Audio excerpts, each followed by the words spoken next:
আজকে আমরা দেখব রেডমি Y2 তে আমরা হটস্পটের পাসওয়ার্ড কিভাবে চেঞ্জ করব, বা যদি হটস্পট আমাদের ওপেন থাকে সেখানে আমরা পাসওয়ার্ড কিভাবে লাগাবো।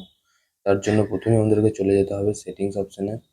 সেটিংস অপশান থেকে আমরা চলে যাব পোর্টেবল হটস্পট।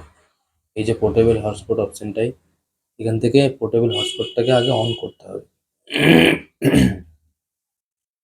পোর্টেবল হটস্পটটাকে অন করার পর সেট আপ পোর্টেবল হটস্পট এই অপশানে গিয়ে এখান থেকে সিকিউরিটি অপশন নান আছে, এটাকে WPA2 PSK তে সিলেক্ট করব। তারপর এইটা ক্যারেক্টারের মিনিমাম একটা পাসওয়ার্ড দিতে হবে। আমি যে কোনো একটা পাসওয়ার্ড দিয়ে তোমাদেরকে দেখিয়ে দিচ্ছি।